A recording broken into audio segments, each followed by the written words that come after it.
Finally, the truth is out. Thank God I'm vindicated.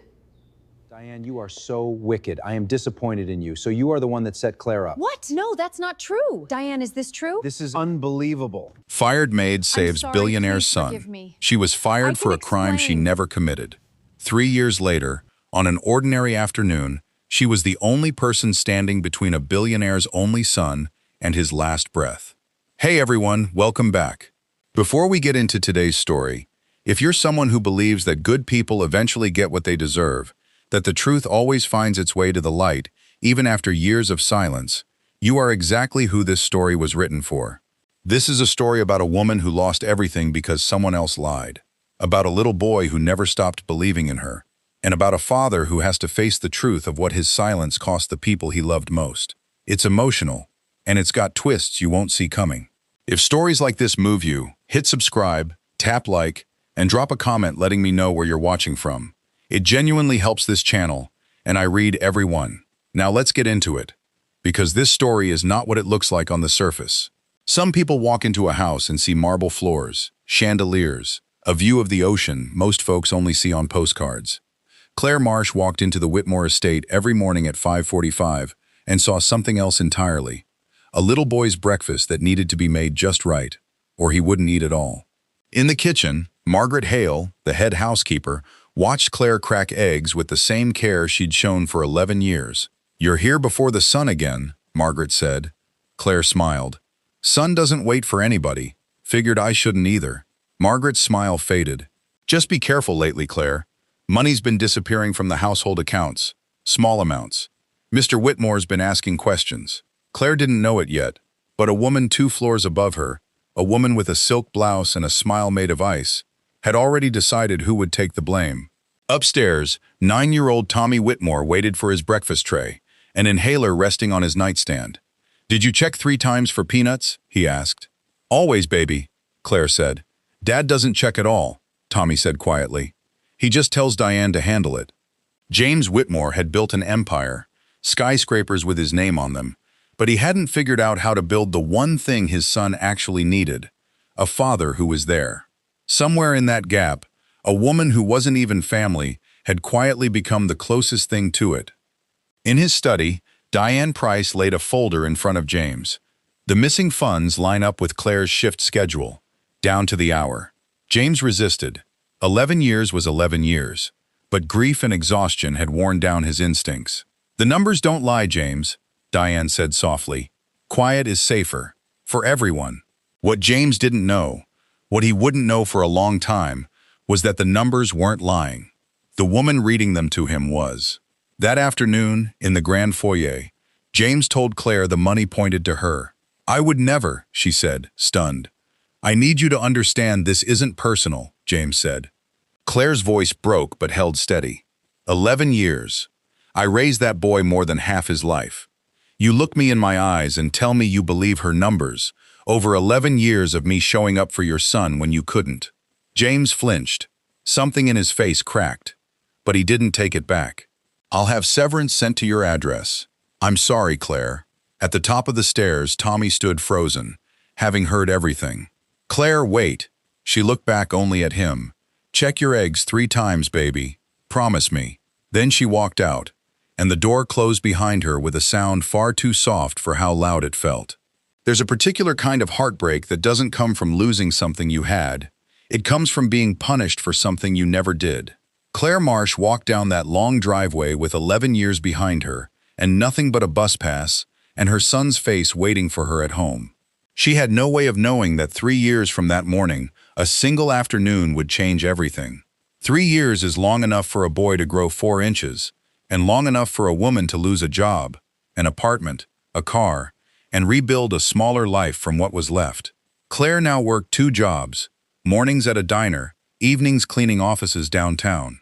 Her son Caleb, 15 now, had quietly started picking up shifts of his own, though she didn't know it yet. "I've got it handled," she told him, about the rent. She didn't, but that's what mothers say. Claire had applied to 11 housekeeping and childcare jobs in 3 years. 10 went unanswered. 1 came back with a single line. "We spoke with a former employer." She never learned who made that call. She had her suspicions. At the Whitmore estate, James sat at the head of a cold, enormous table, while 12-year-old Tommy asked him to come to a school field trip. "Have Diane arrange a security detail," James said, not looking up. "I don't need security," Tommy said. "I need you to actually come to one of these things sometime." James had the Hendricks acquisition closing. Tommy left the table saying, "You never can." Alone, James remembered a woman's voice from 3 years back. "That boy needs someone who shows up," and shook it off. He had spent 3 years telling himself firing Claire was a hard decision made for good reasons. He hadn't yet asked himself why no housekeeper since had ever again gotten a genuine smile out of his son at breakfast. That same afternoon, at the Aquarium Plaza downtown, Tommy's school group unloaded from a bus. Nearby on her lunch break, Claire sat on the bench she'd claimed for 6 months as her only 15 quiet minutes of the day. Across the plaza, Tommy suddenly went pale, grabbed his throat, and began wheezing. A teacher called his name, distracted. A bystander gasped and reached for her phone to film instead of help. Claire's head snapped up. She'd know that sound anywhere. She'd spent 11 years listening for it. "That's an allergic reaction. Someone call 911, now." She sprinted across the plaza and dropped to her knees beside him, his lips already bluing at the edges. "Does anyone have an EpiPen? Check his bag." A teacher's shaking hands found the case. "I've never used one of these." "I have," Claire said, steady under pressure. "Hold his legs still." For 3 years she hadn't been allowed near this boy, but her hands hadn't forgotten a single thing. Not the angle, not the 10-second count, not the sound of a child's breath finally coming back. Tommy gasped, color returning. "Claire?" he murmured. "I've got you, baby," she said, crying. "Just breathe." A teacher asked how she knew what to do. "I used to take care of him," Claire said quietly. "A long time ago." James arrived at the hospital still in his suit, breathless, having run every red light on the way.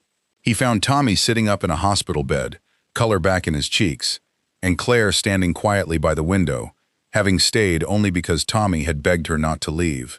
"They said a woman saved him," James said, and then he saw her, and the memory of the folder, the numbers, the severance letter, the closed door, rose up all at once. "Claire." Claire didn't rush to fill the silence. "Your son needed help. I was there. That's all this is." But Tommy, from the bed, said, "Dad," she knew exactly what to do. Nobody else did. Not even the teachers. James sat down heavily in the chair beside his son's bed, and for the first time in 3 years, allowed himself to really look at what he'd done. He offered to pay her, a reward, he called it. Claire's jaw tightened. "I don't want your money, Mr. Whitmore. I never wanted it. I wanted you to believe me." James opened his mouth to apologize and found he didn't have the words yet. Instead, he asked her to consider coming back, just until Tommy was steady again. Claire refused, twice, before Tommy, thin, earnest, 12 years old and still checking his own eggs 3 times out of habit, asked her himself, "Please, just until I'm okay. I missed you." It was that, not the father, that brought her back through the gates of the Whitmore estate. Margaret wept when she saw Claire in the kitchen again, but her joy was laced with worry. "Diane's not going to like this," she warned. Indeed, upstairs, Diane Price watched Claire's return with a controlled, brittle calm, already recalculating the risk. 3 years earlier, she had quietly diverted funds from the household accounts into a shell consulting arrangement she controlled, timing the withdrawals to Claire's shifts because Claire was the one person in that house too proud and too broke to fight back with lawyers. Diane had assumed the story was closed forever. She was wrong. Detective Ray Osorio, an old family friend of the Whitmores and a retired cop, stopped by the estate under the pretense of checking on Tommy after the incident made local news. Quietly, he mentioned to James that the original theft case had never actually been investigated by police. No report had ever been filed. "You just fired her? On Diane's word?" Osorio asked, unable to hide his surprise. James, for the first time, felt the full weight of what that meant. Over the following weeks, life in the Whitmore house began to soften. Tommy laughed more.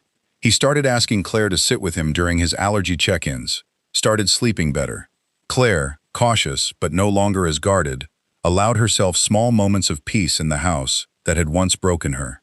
James began coming home earlier, Not because Diane scheduled it, but because he wanted to see his son at the dinner table. Diane's discomfort grew.